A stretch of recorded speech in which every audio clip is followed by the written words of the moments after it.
I thought we were going to talk about the future of man. Yes.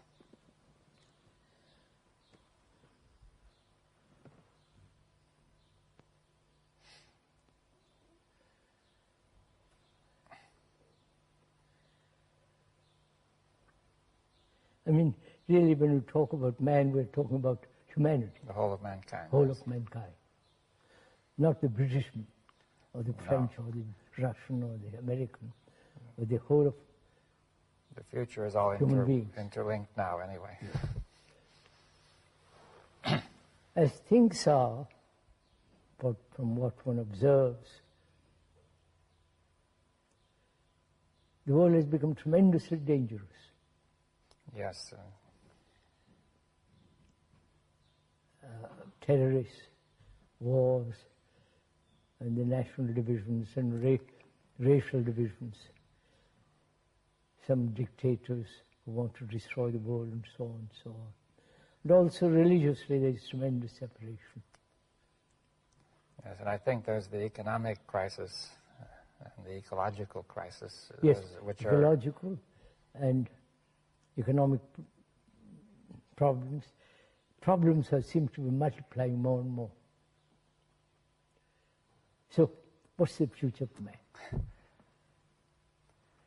What's the future of not only the present generation, but the coming generation? Yes, well, the future looks very grim. Very grim. If you were quite young, and I was quite young, what would we do, knowing all this? What would be our reaction? What would be our life, our way of earning a livelihood and so on? Yes, well, I've often thought of that. For example, I've asked myself, would I go into science again? Yes. And I'm not at all certain now, because science does not seem to be relevant to this crisis. No. They are, on the contrary, they are helping. It makes it worse, yeah? Yes, they are helping. It might help, but in fact it isn't. Right? So what would you do? I think I would stick to what I'm doing. Well, that would be easy for you. For me, quite easy. But there are several problems, of course. I don't know if you want to discuss them. If a person is just starting out, he has to make a living, right? Of course. There are very few opportunities now, and most of these are in jobs which are very limited. Limited, and unemployment right throughout the world. Yes. I wonder what you would do, knowing that the future is grim, very depressing, dangerous, and so uncertain. Where would you begin? Yes, well, I think one would have to stand back from all these particular problems of my own needs and the needs of the people around me. Are you saying one should really forget oneself for the time being? Yes. Even if I did forget myself, and when I look at this world in which I'm going to live, and have some kind of career or a profession, and the unemployment, what would I do? This is a problem that I think most young people are facing. Yes, it's clear.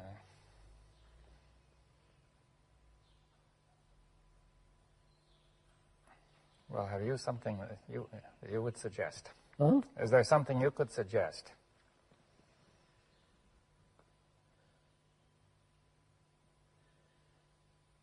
Yeah, I think I don't think in terms of evolution. Yes, I understand that. That's a point that I was expecting we would discuss. Huh? I was expecting we would discuss that. Yes, I don't think there is psychological evolution at all. Yes. Now, we've discussed this quite often, so I think I understand to some extent what you mean, but I think the people who are new to this, who are viewing this tape, are not going to understand. We'll discuss it, but I want to discuss this whole question, if you will. Why are we concerned about the future? Yes, well, at first... Only the whole future is now. Yes, in some sense, the whole future is now, but we have to make that clear. It goes very much against the whole way of thinking of the tradition of mankind that all of us have been exposed to. Mankind thinks in terms of evolution, continuance, and so on. Maybe we could approach it another way. That is, evolution seems in the present era to be the most natural way to think. And so I would like to ask you, what objections do you have to thinking in terms of evolution? Now, could I explain a point that has many meanings, this word evolution? Of course. So we are talking psychologically. Yes. Now, the first point is let's dispose of physical evolution. Acorn will grow into an oak. Well, also the species have evolved, for example, from the plants to the animals and to the man. That we have taken a million years to be what we are. Now, you have no question that has happened, right? No, that has happened. And it may continue to happen. Yes, that's evolution. Yes, now that is a valid process. Of course, that's a valid, natural process. Yes, it takes place in time. Yes. And therefore, in that region, past, present, and future are important, right? Yes, obviously. I don't know certain language. I need time to learn it. Well, also, it takes time to improve the brain. See, if the brain started out small with a certain, and then it got bigger and bigger, that took a million years. And become much more complex. Yes. And so on. So all that needs time. Yes. All that is movement in space and time. Yes, so you will admit physical time and neurophysiological time. Neurophysiological, absolutely, of course. Now, any sane man would. Yes, but now most people also admit psychological time, or what we call mental time. Right? Yes, that's what we're talking about. Yeah. Whether there is such thing as psychological tomorrow, psychological evolution. Yes, now, at first sight, I'm afraid that this will sound strange. You see, it seems I can remember yesterday, and there's tomorrow I can anticipate, and it has happened many times from days have succeeded each other. Yes. So I do have the experience of time, you see,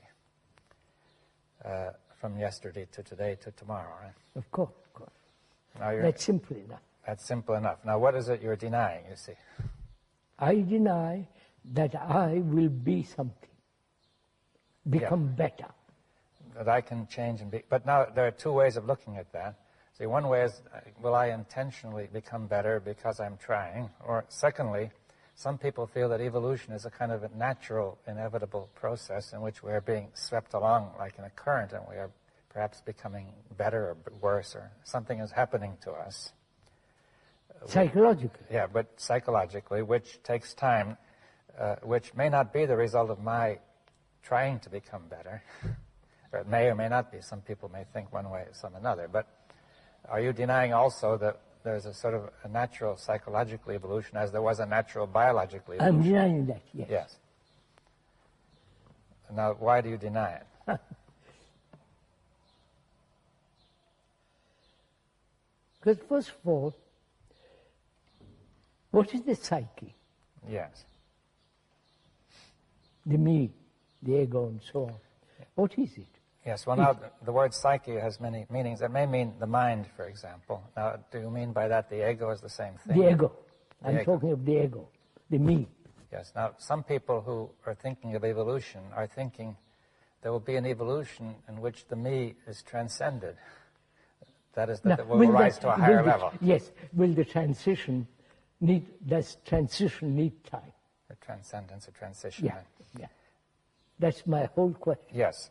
So there are two questions. One is, will the me ever improve?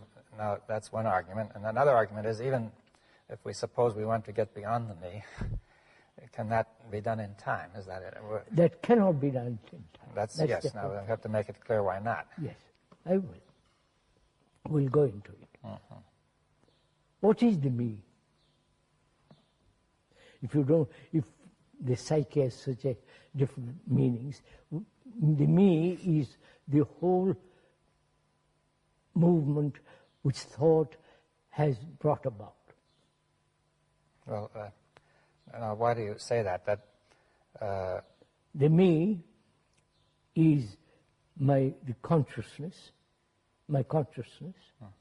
The me is my name, form, and all the various experiences that I've had, remembrances, and so on.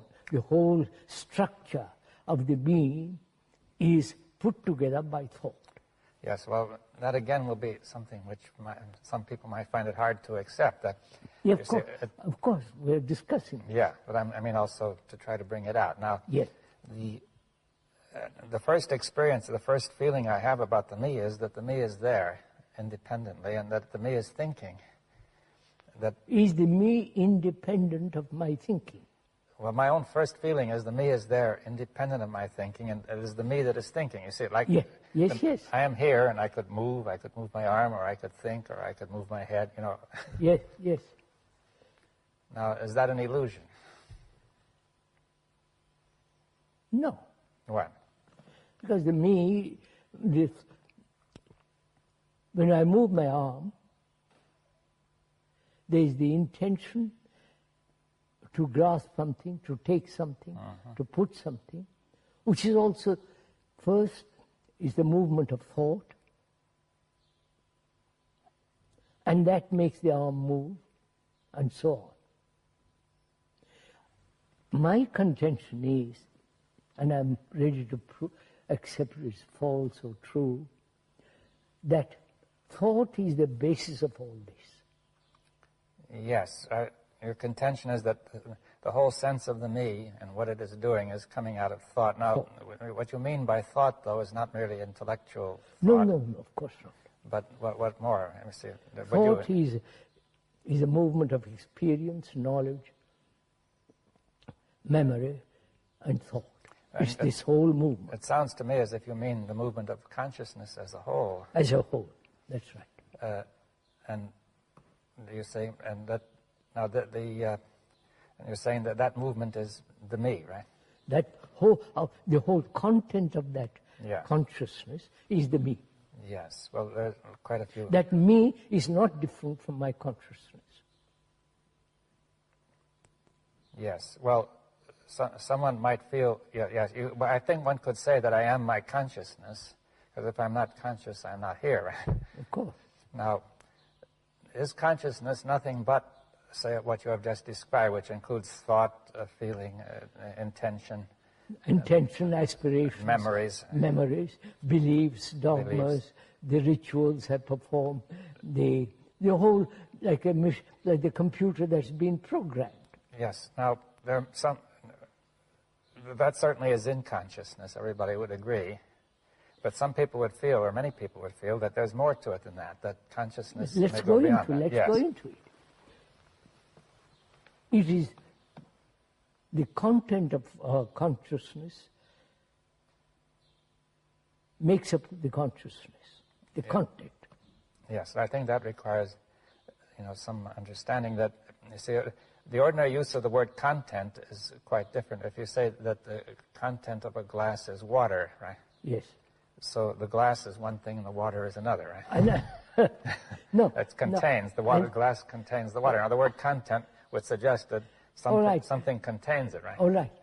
Consciousness is made up of all what it has remembered, beliefs, dogmas, rituals, the nationalities, fears, pleasures, sorrow. Yes. Now, if all that were absent, would there be no consciousness? Not as we know it. But there still would be a kind of consciousness. A totally different kind. Well, then I think you really mean to say that consciousness as we know it is made up. I said that. Oh, yes. Consciousness as we know it is all that. As we generally know it. Right? Yes. And that is the result of multiple activities of thought. Thought has put all this together. which is my consciousness, the reactions, the responses, the memories, the remembrances, extraordinary complex intricacies, subtleties, all that makes up consciousness. As we know it, right? Huh? As we know it, right? As I've said that. Yes. As we know it. Yes. Now, yeah. Whether that consciousness has a future. Yes. Does it have a past? Of course. Has a it's past. Remembrances. Yes, remembrance. So why do you say it has no future then? If it has a future, it will be exact the same kind of thing moving. The same activities, same thoughts, same modified, but the pattern will be repeated over and over again. Yes. Now, are you saying that thought can only repeat? Yes. But there's a feeling that thought can develop new ideas, for example. But thought being limited, because knowledge is limited. If you admit that knowledge will always be limited. Yes, well, that again might require some discussion. We of course must yes, discuss. You see, now why do you say knowledge is always limited? Because as a scientist, you're experimenting, adding, searching. So you're adding. And after you, some other person will add more. So knowledge, which is born of experience, is limited. Yes, though some people have said it isn't, they would hope to obtain perfect knowledge or absolute knowledge of the laws of nature. The laws of nature is not the laws of human being. Well, do you want to restrict the discussion then to knowledge about the human being, right? Of course, that's all what we're Or even talking there you about. could question whether that knowledge of nature is possible, Of course, too. we are talking about the future of man. Yeah, now, but, all right, so we're saying that man cannot obtain unlimited knowledge of the psyche, is that what Yeah, that's right. There's always more that's unknown. Yeah, there's more and more unknown. Yes. So, if once we admit that knowledge is limited, then thought is limited. Yes, thought depends on knowledge, and the knowledge does not cover everything. That's right. Therefore, thought will not be able to handle everything that happens. Right? That's what the politicians and all the other people are doing. They think thought can solve every problem. Yes, you can see in the case of the politicians that knowledge is very limited. In fact, it's almost non-existent. And therefore, when you lack the adequate knowledge of what you're dealing with, you create confusion. Right? Yes. So, then, as thought is limited, our consciousness, which has been put together by thought, is limited. Yes. Now, why does that mean can you make it clear that means we can only stay in the same circle? Same circle. See, one of the ideas might be, if you compare with science, that people might think, though my knowledge is limited, I'm constantly discovering. But what you discover is added to, but it's still is limited. It's still limited. That's the point, that I can keep on. See, I think one of the ideas behind a scientific approach is that though knowledge is limited, I can discover and keep up with the actuality. But that's also limited. My discoveries are limited, and there's always the unknown which I have not That's discovered. why I'm saying the unknown, the limitless cannot be captured by thought. Yes. Because thought in itself is limited. And I agree to that. Not only agree, but it's a fact. Yes, well, perhaps we should bring it out still more. That is, thought is limited. Even though one may easily verbally admit thought is not limited, there's a very strong predisposition, feeling, yes. a tendency to feel that way, that thought can do anything. Anything. Right? It can't. It has. See what it has done in the world. Well, I agree that it has done some terrible things, but that doesn't prove that it's always wrong. You say that maybe you could always blame it on the people who have used it wrongly, you say. I know that's a kind of good old trick. But thought in itself is limited. Therefore, whatever it does is limited. Yes. Now, and it's limited in a very serious way, is what you're saying. You know. That's right. Oh, of course, in a very, very serious way. Now, could we bring that, say what that way is? I mean, that way is what's happening in the world. All right, let's look at that. The totalitarian ideals is the invention of thought. Yes, well, we could say that the people, the very word totalitarian means they wanted to cover the totality, but they couldn't. They couldn't. They couldn't, the thing collapsed, right? It's collapsing. It's collapsing. Now, but then there are those who say they are not totalitarians. But the Democrats and all the rest of the Republicans and the Democrats and the idealists and so on, all their thinking is limited. Yes, but it's limited in a way that's very destructive. It's very serious and destructive. Now, in what way could we bring that out? You see that I could say, okay, my thought is limited, but, well, it may not be all that serious. You see, why is it so important? That's very simple, because whatever action is born of limited thought must breed conflict. Inevitable. Yes.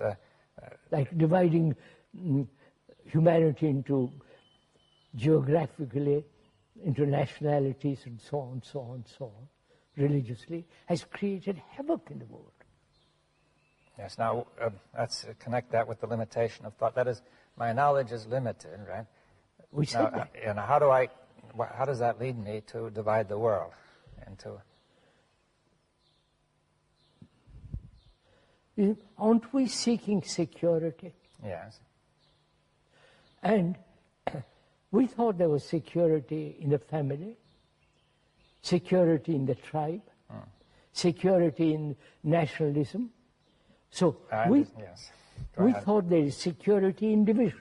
Yes, it seems now it's come out that, take the tribe, for example. See, one may feel insecure. Now, because then it says, with the tribe I am secure, that is a conclusion. And I think I know enough to be sure that's so, but I don't. Other things happen that I don't know, which make that very insecure. Other tribes come along. No. The very division creates insecurity. It helps to create it, yes. But I'm trying to say I don't know enough to know that, right? No. I don't see that, right? So you don't, but one doesn't see it because one has not thought about anything, looked at the world as a whole. Yes, well, the thought which attempts to, the thought which aims at security attempts to know everything important. Yes. And it assumes that it knows everything important, and it says this will bring security. Now, not only are there a lot of things it doesn't know, but one thing it doesn't know is that this very thought itself is divisive, right? Divisive. Yes. Divisive. It's going to, because I define an area which is secure and divide it from another area. Because in itself it's limited. Yes. Anything that's limited must inevitably create conflict. You mean any thought that's... If I say I'm an individual, it's limited. Yes. I'm concerned with myself, that is very limited. Yes, we have to get this clear. See, if I say this is a table which is limited, it creates no conflict, right? No, there's no conflict. Now when I say this is me, it creates conflict. Now, yes. The me is a divisive entity. Yeah, let's see more clearly why, you see. Because it is separative, it is concerned with itself. The me identifying with the greater nation is still divisive. Yes, well, I define myself in the interest of security so that I know what I am as opposed to what you are, and I protect myself, right? Now, this creates a division between me and you. Right? We and they and so on. We and they. Now, that comes from my limited thought because I don't understand that we are really closely related and connected. That's why we are human beings. Yeah, we're all human beings. All human beings have the same, more or less the same problem. Now, I haven't understood that. My thought is, my knowledge is limited. I think that we can make a distinction and protect ourselves or me and not the others. Huh? Yes, that's right. But in the very act of doing that, I create instability. Right? Yeah, that's right. You create insecurity. Insecurity. So, if we see that, not merely intellectually or verbally, but actually feel it, that we are the rest of humanity, then the responsibility becomes immense. Yes, well, how can you do anything about that responsibility? Then either contribute to the whole mess or keep out of it. That is, not to be at peace, to have order in oneself. Well, I didn't. I'll come to that. I'm going to talk. Yes, you see, let's come, you see, I think we've touched on an important point, that we say the whole of humanity, of mankind, is one. Yes. And therefore, to create division there is destructive. Dangerous. Yes.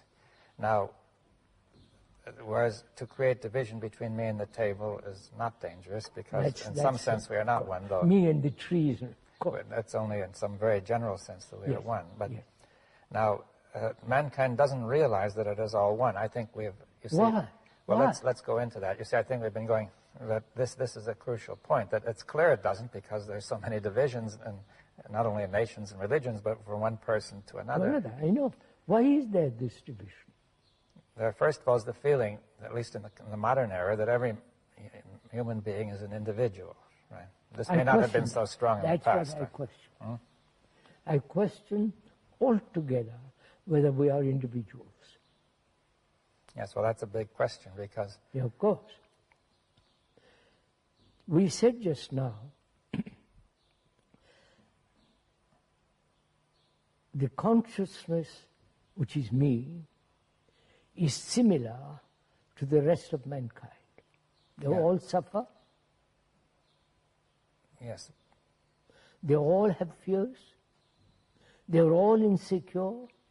They have their own particular gods and rituals, all put together by thought.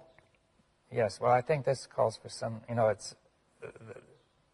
there are two questions here. One is, not everybody feels that he is similar. Most people feel they have some unique distinction. At least they... What do you mean, unique distinction? Well, distinction in doing something? Well, there may be many things. Like, for example, one nation may feel that it is able to do certain things better than another. One person has some special things he does, or qualities. Of course. You are more intellectual than I am. You are somebody else better than this and that. Yeah, he may take pride in his own special abilities or advantages. But when you put away that, basically we are... But now, yes, we have to say, what does it mean? That you're saying that these things you've just described, which are superficial. Yes, now the things that are basic are what? Is fear, sorrow, pain, anxiety, loneliness, and all the human travail. Yes, well, many people might feel that the basic things are the highest achievements of man. The highest achievements of mankind, and which not is these. What has he achieved? Well, let's discuss it. You see that? Yes, yes. I mean, many people, at least, I understand. We've discussed this often, but I think we must yes, sir. bring it Go out. in. Let's now, go into it.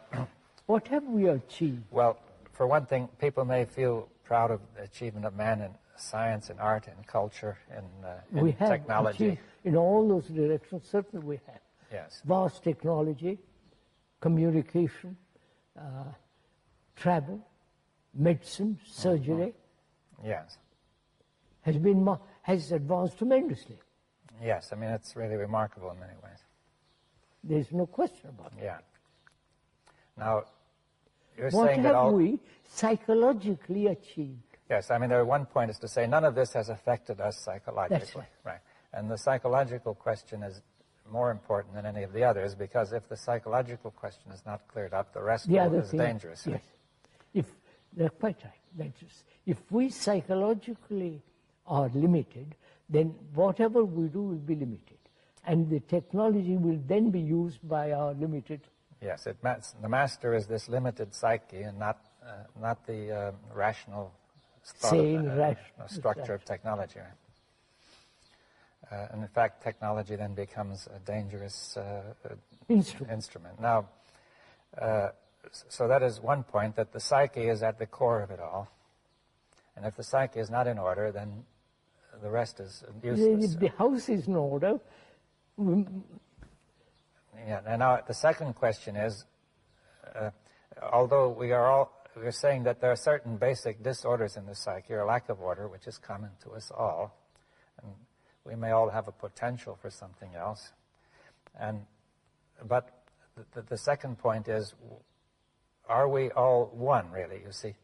That is, even though we are all similar, that doesn't say we're all the same, right? We're all one. No, we said in our consciousness, basically, we have the same ground on which we stand. Yes. Well, that's, you see, from the fact, let's say, the human body is similar, it doesn't prove they're all the same. Of course, right? Your body is different from mine. Yes, we're in different places and different entities and so on. Now, but I think you're trying to say that the consciousness is not an entity which is individual. That's right. The body is an entity which has a certain individuality. That's right. That all seems so yeah, but clear. I think it may be clear, but I think... your body yeah. is different from mine. Yes.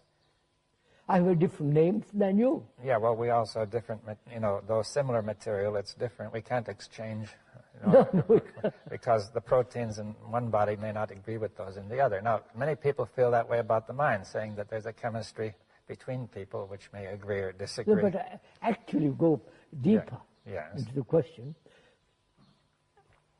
Consciousness is shared by all human beings. Yes. That's my whole point. Yes. Now, the feeling is that the consciousness is individual and that it is communicated, as it were, that it is... I think that's an illusion, because we are thinking of something that's not so. Yes, well, and what are you want to say that there is one consciousness of mankind? It's all one. It's all one, and that's important, because whether it's many or one is a crucial question. Yeah. Now, it could be many which are then communicating and building up a larger unit. Or you're saying from the very beginning it's all one. From the very beginning it's all one. And the sense of separateness is an illusion, right? And that's what I've said over and over again.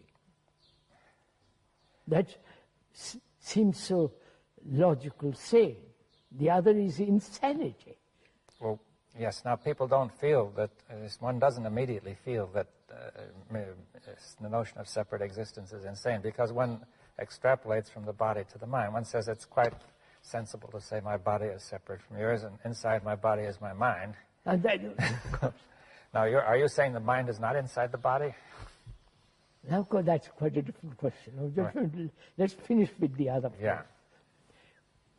If each one of us thinks that we're separate individuals psychically, what we have done in the world is colossal mess. Well, if we think we are separate when we are not separate, then it will clearly be a colossal mess. That's what's happening. Each one thinks he has to do what he wants to do, fulfill himself. So he's struggling to be, he's struggling in his separateness to achieve peace, to achieve security, which that security and that peace is totally denied.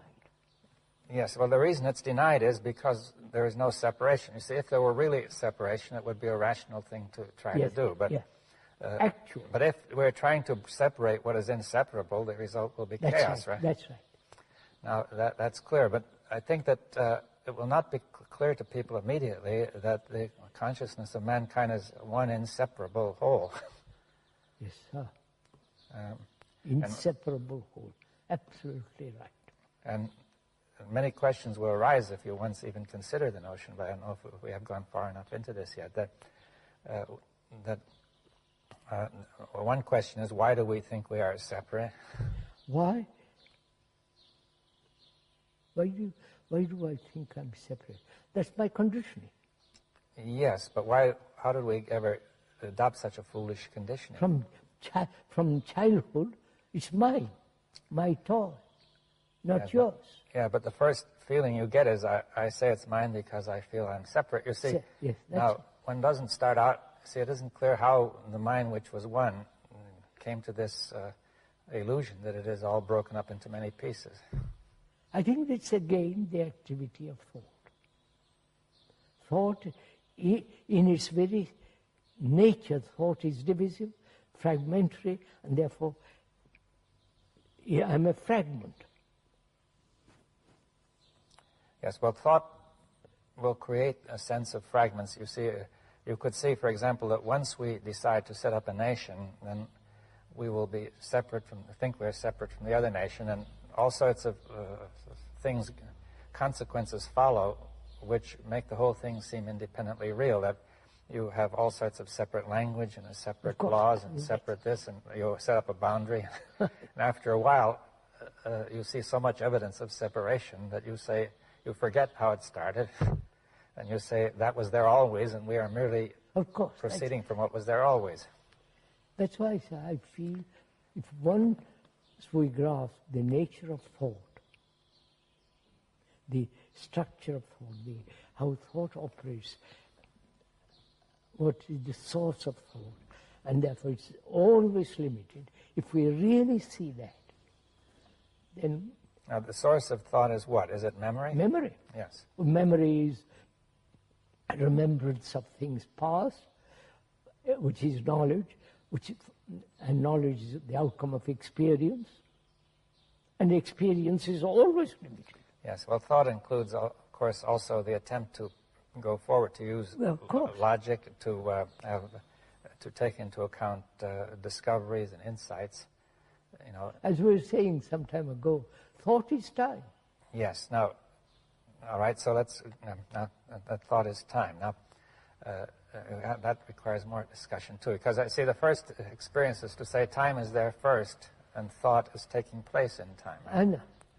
Now, for example, if we say that movement is taking place, the body is moving, and this requires time, right? Now, to go from here to there needs time. Yes. To learn a language needs time. Yes, to grow a plant needs time. To grow the whole thing. All right, now, to paint a picture takes time. Well, one would also say to think takes time, right? So we think in terms of time. Yes, well, let's see, the first point that one would tend to look at is to say, just as everything takes time, to think takes time, right? Now, but you're saying something else, which is that thought is time. Thought is time. That is psychically speaking and psychologically speaking. Of course. Now, how do we understand that? How do we understand what? Thought is time. You see, it's not obvious. Oh, yes.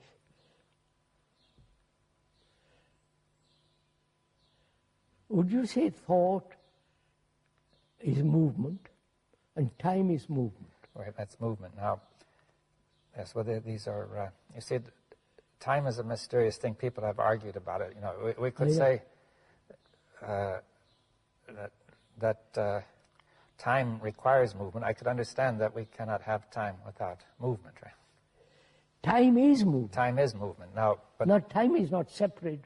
I don't say it's separate from movement, but you see, to say time is movement. You see, if we said time and movement are one. Yes, I'm saying that. Yes. Now, they cannot be separated, right? No. All right, because that seems fairly clear. Now, there's physical movement, which means physical time, right? Yeah, physical time. There's the heartbeat and so on. Hot and cold, and also dark and light, the sunset, seasons, yeah. sunrise, all that. Yes. Now, then we have the movement of thought. Now, that brings us into the question of the nature of thought. See, is thought nothing but a movement in the nervous system, in the brain? Yes. Would you say that? Yes. I mean, some people have said it includes a movement of the nervous system, but there might be something beyond. You know. What is time, sir, actually? Actually, what is time? Time is hope. Psychologically. Psychological. I'm talking entirely psychological one for the tends moment. to keep on thinking. Of course. We have understood that. Yeah. Time, I mean, hope is time. Becoming is time. Achieving is time. Now, take the question of becoming. I want to become something psychologically. I want to become non-violent. Take that for example. That is altogether a fallacy. Yes. Well, we understand it is a fallacy, but the reason it's a fallacy is that there is no time of that kind. Is that it? No. That there is. No, sir. Right. Human beings are violent. Yes.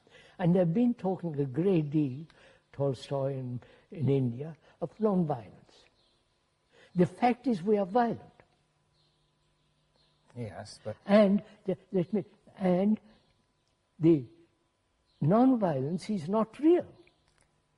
Yeah, but we want to become that. Yeah, but you see, it's again an extension of the kind of thought that we have with regard to material things. You say, if you see a desert, the desert is real, and you say the garden is not real, but in your mind is the garden, which will come when you put the water there. Yeah. So we say we can plan for the future when the desert will become fertile, right? That's all right. Now you are saying. Now we have to be careful. We say we are violent, but we cannot, by similar planning, become non-violent. Non-violent. Now, why is that? Why? Because the non-violent state cannot exist while there is violence. Yes, yes. That's an ideal. Yeah. Well, one has to make it more clear, because you see, in the same sense, the fertile state and the desert don't exist together either. But you see, I think that you're saying that in the case of the mind, when you are violent, it has no meaning. That's the only state. That's all there is. Yeah, and not the other. The movement toward the other is wrong. illusory. It's illusory. Yes. So all ideals are illusory, psychologically. The ideal of building a marvelous bridge is not illusory. No, you can plan it. Yeah. But to have psychological ideals. Yes, if you are violent and you continue to be violent while you are trying to be not violent, no, it's so obvious. It has no meaning. There's no meaning. And yet that has become such an important thing. So the becoming, which is to either becoming what is or becoming away from what is. Yeah, what should be, yes. I question both. Yes, well, if you say there can be no sense to becoming in the way of self-improvement, or... That's... Self-improvement is something so utterly ugly. So we are saying, sir, that the source of all this is the movement of thought as time. When once we admit time psychologically, all the other ideals, non-violence, achieving some super state and so on, become utterly illusory. Yes. Now, when you're talking the movement of thought as time, that it seems to me that say that movement of thought, that time which comes from the movement of thought, is illusory, is it? Yes. That we sense it as time, but it's not a real kind of time. I mean, that's why we ask, what is time? Yes. I need time to go from here to there. I need to, if I want to learn some engineering, I must study. It takes time. That same movement is carried over into the psyche. And say, I need time to be good. Yes. Now, in order I need time to be enlightened. Yes, that will always create a conflict, right? Yes. From one part of you and another. Oh, yeah. And so that movement in which you say I need time also creates a division in the psyche. That's right. Between, say, the thinker, and the observer, and the Yeah. observed, right? That's right. We are saying the observer is the observed. Yes, and therefore there's no time, is what it is. That's right. Psychologically. The experiencer, the thinker, is the thought. There is no thinker separate from thought. Yes. All that you're saying, seems very reasonable, but I think that it goes so strongly against the tradition of what we are used to that it would be extraordinarily hard for people to really, generally speaking, to... No, most people don't want, they want a comfortable way of living. Let me carry on as I am, for God's sake, leave me alone. Yeah, but that's the result of so much conflict that that people are worn out by it, I think. I mean, but in escaping from conflict or not, resolving conflict exists, whether you like it or not. So that's the whole point, is it possible to live a life without conflict?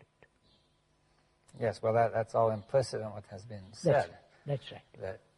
That the source of conflict is thought or knowledge or the past. Right?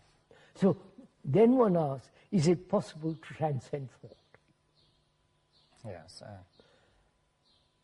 Or is it possible to end knowledge? I'm putting psychologically, not... Yes. Well, we say ordinary knowledge of objects, material objects and things like that, knowledge of science will continue. Absolutely, that must continue. But what you might call self-knowledge is what you're asking to end, isn't it? Yes. On the other hand, people have said self-knowledge, even you have said self-knowledge is very important. Self-knowledge is important, but if I take time to understand myself, that is, I will understand myself eventually by examination, analysis, and so on, watching my whole relationship with others, and so all that involves time. Yes, well... And I say that there is another way of looking at the whole thing without time, which is when the observer is the observed. Yes. In that observation, there's no time. Could we go into that further? I mean, for example, if you say there is no time, but still you feel that you can remember an hour ago you were somewhere else. I mean, that would be now, in what sense can we make it that there's no time, you see? Time is division. Right? As thought is division, that's why. Thought time is time. Yeah, time is a series of divisions of past, present, future. So, thought is also that, division. So, time is thought, or thought is time. Yes, well, I mean, it doesn't exactly follow from what you said, but, I mean, we've explained it. Let's go into it. Yeah. You see,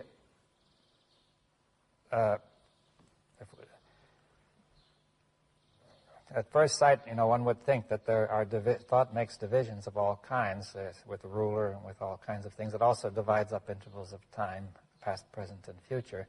Now, it doesn't follow from just that thought is time. You see. We said time is movement. Yes. Thought is also a series of movements. Yes. All right. So both are movements. Yes. So thought is a movement, right? A movement we suppose of the nervous system, right? And you see, it's a movement of becoming. I'm talking psychologically, not psychologically. But I mean, whenever you think, something is also moving in the blood and the nerves and so on, right? All right. Now, when we talk of a psychological movement, do you mean just a change of content? change of content. Well, what is the movement? You see, what is moving? So, look, I am this. Yeah. And I'm attempting to become something else, psychologically. Yes, so that movement is in the content of your thought, you see. Yes, right? yes. So if you say, I am this, and I am attempting to become that, then I am in movement, right? Yes. At least I feel that I'm in movement, right? Yes. No, but I am, say for instance, I'm greedy. Yeah. Greed is a movement. What kind of a movement is it? To get what I want. To get more, yeah? More. It's a movement. All right. And I find that movement painful. Suppose. And I try not to be greedy. Yes. The attempt not to be greedy is a movement in time, is becoming. Yes, but even the greed was becoming, right? Of course. So, is it possible, that's the real question, is it possible not to become psychologically? Well, it seems that would require that you should not be anything psychologically. That is, as soon as you define yourself in any way, then... No, we'll define it in a minute. What? No, but I meant, look, if you say, if I define myself as greedy, or I say I'm greedy, or I'm this, or I'm that, then either I will want to become something else or to remain what I am, right? Now, can I remain what I am? Mm-hmm. Can I remain not with non-greed, but with greed? And greed is not different from me. Greed is me. Yes, that will require, the ordinary way of thinking is that I am here and I could either be greedy or not greedy. Right? Of course. As these are attributes which I may or may not have. Now, but the attributes are me. Yes, now that again goes very much against our common language and experience. Of course, right? sir. That I am, instead of saying that I am my attributes, which suggests that the thought of attribution creates me, right, the sense of me. You see, all the qualities, the attributes, the virtues, the judgments and conclusions and opinions is me. Well, it seems to me that this would have to be perceived immediately as obvious. That's the whole question. To perceive the totality of this whole movement instantly. Then we'll come to the point, perception. Whether it's possible to perceive, it sounds a little odd and perhaps a little crazy, but it's not. Is it possible to perceive without all the movement of memory? To perceive something directly, without the word, without the reaction, without the memories entering into perception. Yes, well, that's a very big question because memory has constantly entered perception. Of course, that's the whole... You see, it would raise the question, what is going to stop memory from entering perception? Nothing can stop it. Yes. But if I see the reason, the rationality of the activity of memory, which is limited, the very perception that it is limited, you are moved out of into another dimension. It seems to me you have to perceive the whole of the limitation of memory. Now, not one part. You can see in general that memory is limited, you see, because now, but there are many ways in which this is not obvious, you see. For example, many of our reactions are not obvious, are maybe memory, but we don't experience them as memory, you see. Like you say, I experience me as being there presently and not memory, you see. That's the common experience. Suppose I say I want to become less greedy, right? So I experience greed and I experience the urge to become as actual actuality, and not merely the result of memory. But I say I can remember that I have been greedy, but this me, the me is the one who remembers, not the other way around. That, of course. That memory creates me, right? So, all this really comes down to, can man live, humanity live, without conflict? That's really basically that comes to that. Can we have peace on this earth? Yes, well, go ahead. And the activities of thought will never bring it about. Yes, well, it seems clear from what has been said that the activity of thought cannot bring about peace. It's inherently brings about, psychologically, it inherently brings about conflict. Yes. If we once really see or acknowledge that, our whole activity will be totally different.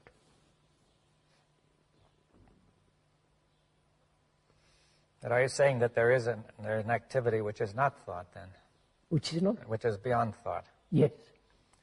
And which not only is beyond thought, but which does not require the cooperation of thought. That is... Oh, certainly not. That is that it is possible for this to go on when thought is absent.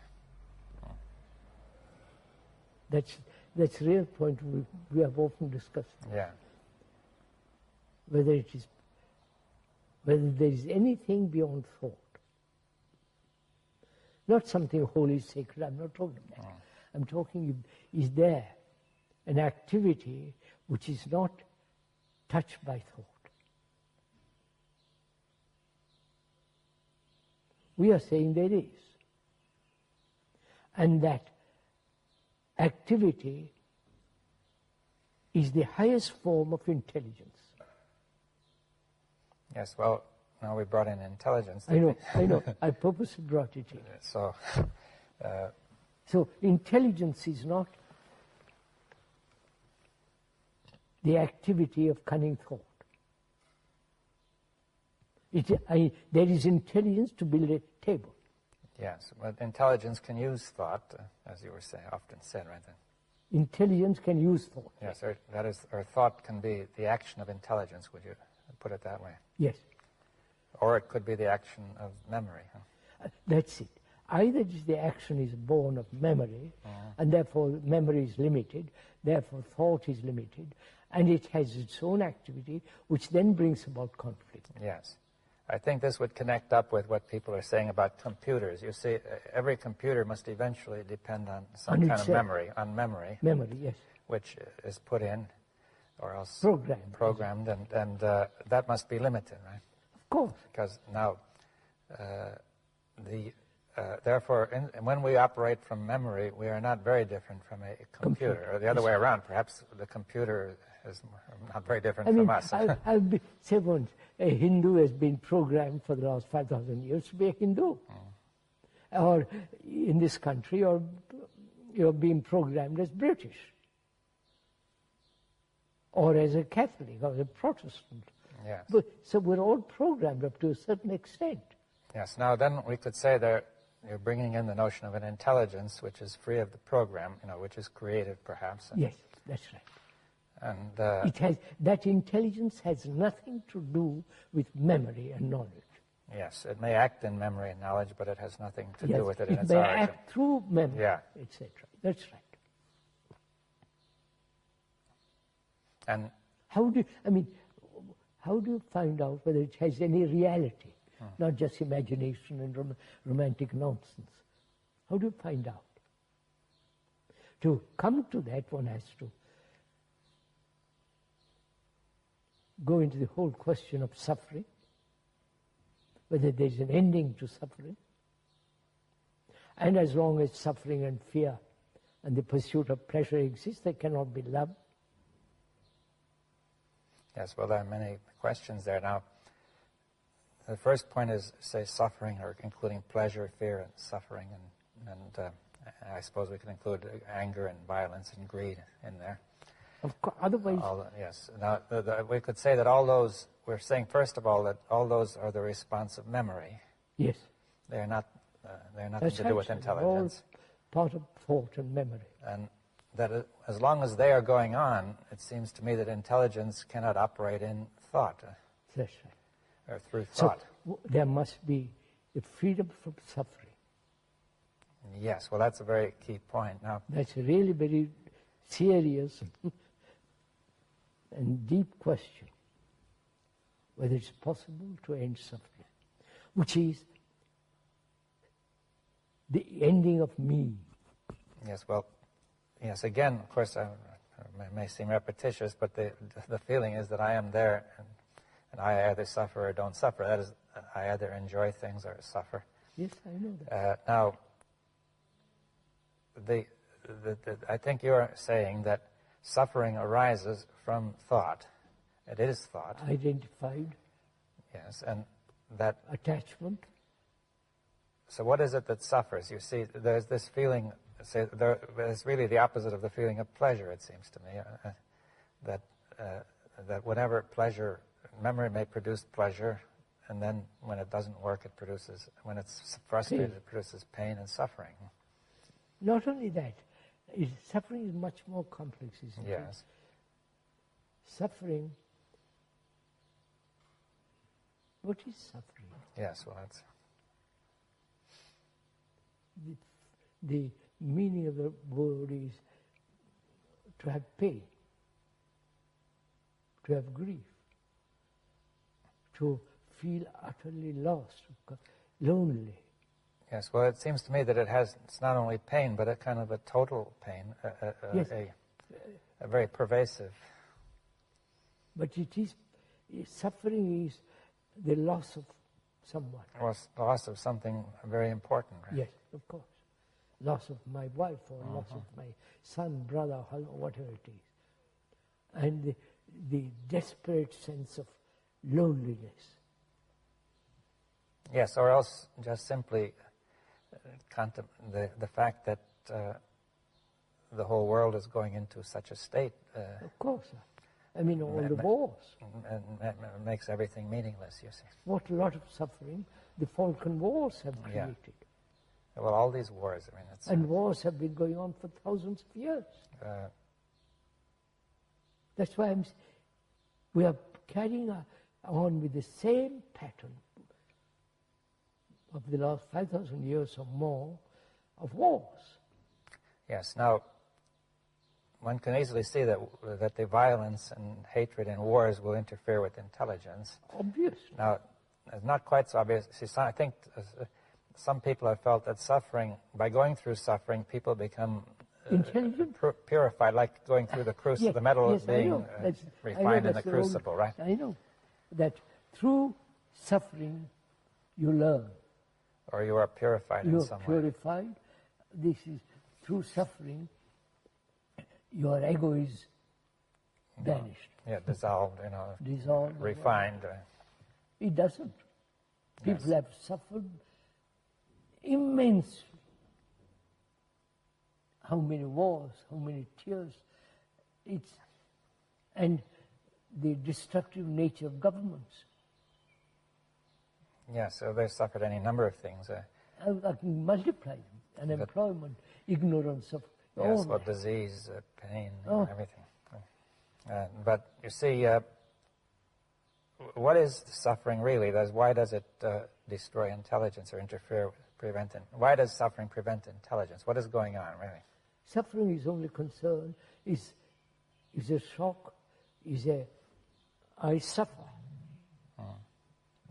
I have pain. It is the essence of the me. Yes, the difficulty with suffering is that it's the me that is there that is suffering. Yes. And this me is really being sorry for itself in some way. My suffering is different from your suffering. It isolates itself, yes. Yes. And it creates an illusion of some kind. We don't see suffering is shared by all humanity. Yes, well, but if suppose we see it is shared by all humanity. Then I begin to question what suffering is. It's not my suffering. Yes, well, that's important.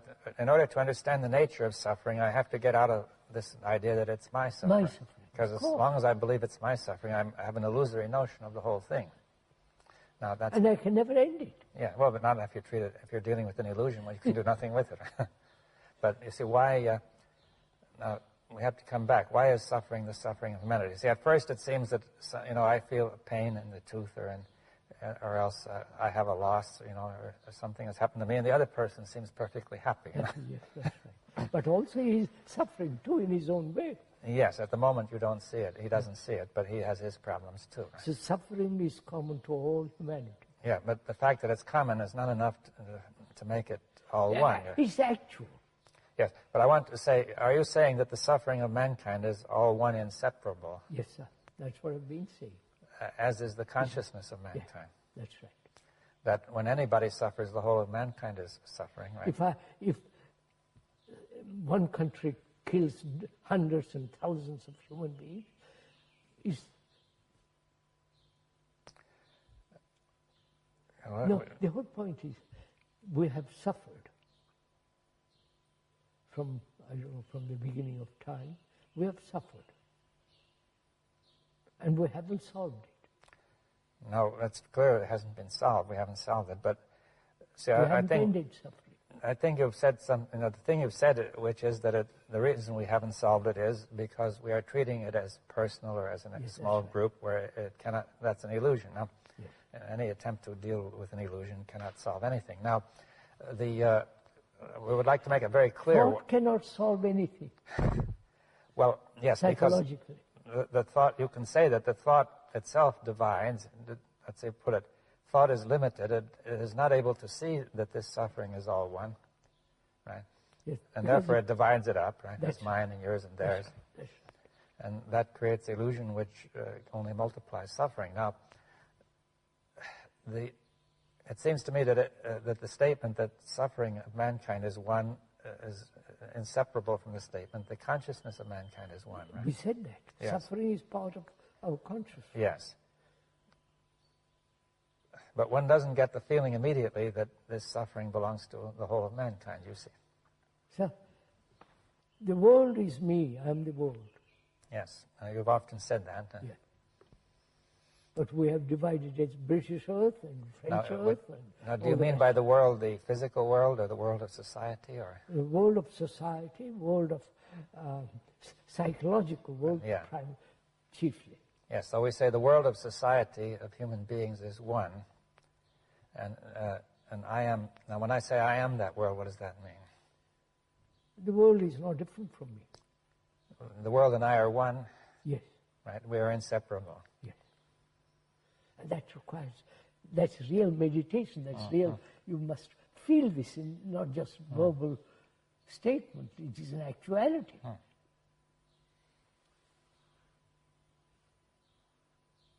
I am my brother's keeper. Yes, now many religions have said that. And they're just verbal statements. Well, and they don't keep it. They don't do it in their heart. Well, perhaps some have done it, but in general it's not being done, right? I mean, there may have been a few, right? But that's not, we human beings haven't done it. Our religions actually have prevented it. Well, because of division. Every religion has its own beliefs and its own organization. Its own gods and its own saviors. Yes. So, from that, is that intelligence actual? Yes. Or is it some kind of fanciful projection hoping that will solve our problems? No, it's not to me. It is an actuality. Because the ending of suffering means love. Yes. Now, before we go on that, you see, we have to make clear up a point about me. You see, you said it's not to me. Now, in some sense, it seems that you are still defining an individual. Yes, yes. Is that right? When I say I'm really not, I'm using the word I as a means of communication. It's not. Yeah, but what does it mean? You see, are you, in some way, let's say that there may be two people, say A, who is the way you say, and B, who is not, right? Yes. Now, so A says it's not, that seems to create a division between A and B. That's right. But B creates the division. Yes. Well, So what is the relationship between the two? yes. You see, B is creating... Yes, well, B is creating the division by saying I am a separate person, but it may confuse B further when A says it's not that way to me, right? Yes. So that's the whole point, isn't it, in relationship. You feel that you're not separate. Yes. And that you really have this sense of love and compassion. And I haven't got it. I haven't even perceived or gone into this question. What's your relationship to me?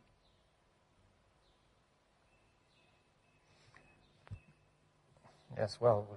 Yes, what I'm saying. discussed Your that, relationship, you have a relationship Yeah. with me, but I haven't any relationship Yeah. with you. Well, yes, I think one could say that the person who hasn't seen is almost living in a world of dreams psychologically. And therefore, the world of dreams is not related to the world of being awake. That's right. But the fellow who's awake can at least awaken perhaps the other fellow. You are awake, I'm not. Yes.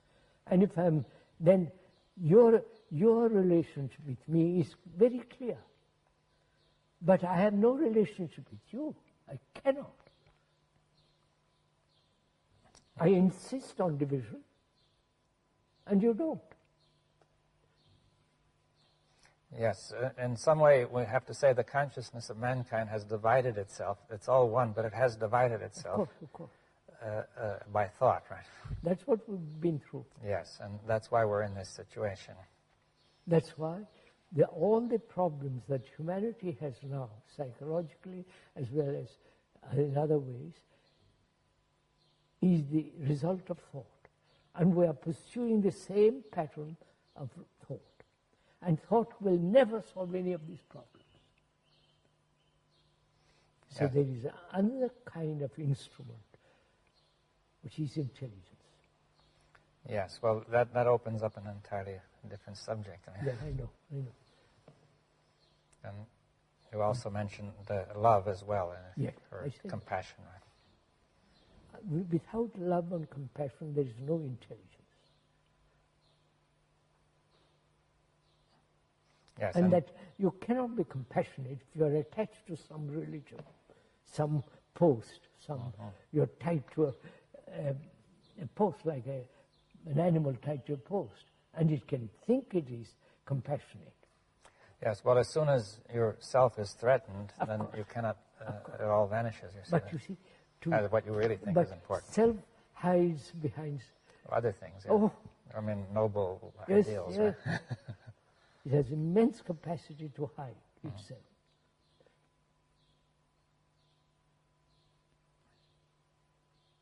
So what is the future of mankind?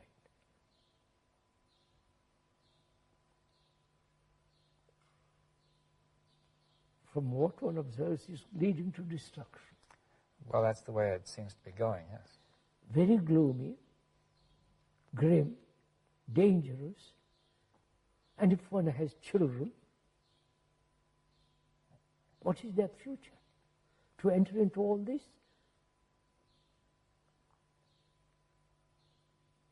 And we go through all the misery of it all? So education becomes extraordinarily important. But now education merely accumulation of knowledge. Yes, well, every instrument that man has invented or discovered or developed has been turned toward destruction. That's yes, sir, absolutely. They are destroying nature. The very few tigers now. Very few. Tigers and animals. Yes. They're destroying they're destroying forests and agricultural land and overpopulation. Nobody seems to care. Well, I think people, there are two things. One is people are immersed in their own problems, right? Immersed in their own little plans. Yes, and to save humanity. Well, most people are just immersed in their plans to save themselves, but others have plans to save humanity. But I think also there's a tendency toward despair implicit in what's happening now, that people don't think anything can be done. Yes. And if they think something can be done, they form little groups and little theories. That's what there are those who are very confident of what they're doing, and and those who lack confidence. Like most prime ministers are very confident. But they don't know what they're doing. Really. But then most people don't have much confidence in what they're doing. I know. If you have tremendous confidence, I accept your confidence and go with you. Yes, but since thought is limited. Then Notice that is the future of mankind, future of humanity. I wonder if anybody is concerned with it. Or each person or each group is only concerned with its own survival.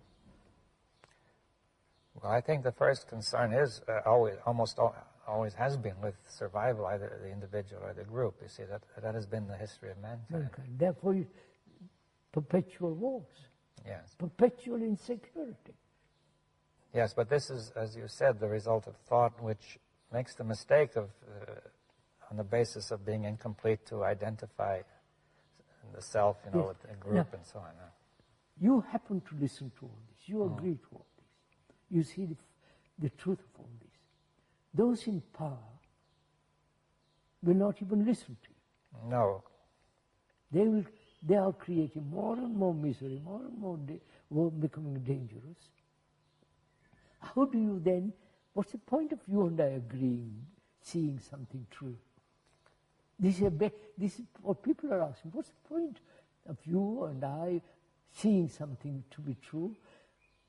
And what effect has it? Yes, well, it seems to me that if we think in terms of effects, we are bringing in time. And also it's a wrong question. Yeah, we bring in time. We are bringing in the very thing which is behind the trouble. Trouble, yes.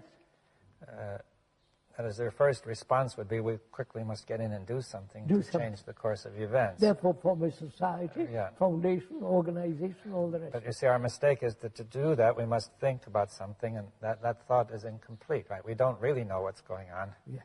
And people have made theories about it, but they don't know. No, but come down to it. If that's the wrong question, then as a human being,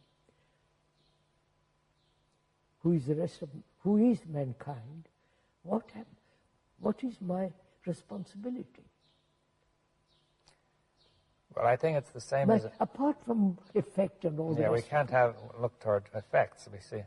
But it's the same as with A and B, that A sees and B does not, right? Yes. Now, suppose A sees something and most of the rest of mankind does not, right?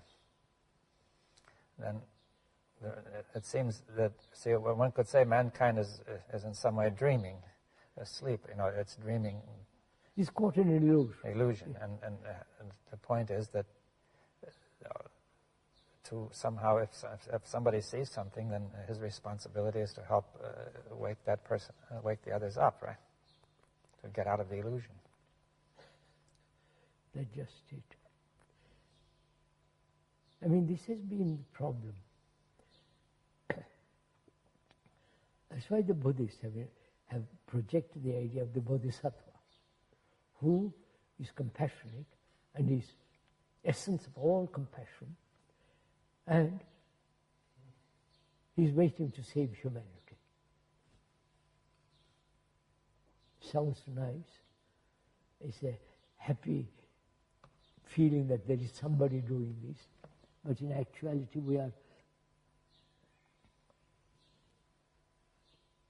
we won't do anything that's not comfortable, satisfying, secure, both psychologically and physically.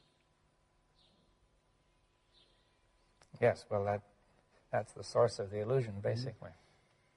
How does one make another see all this?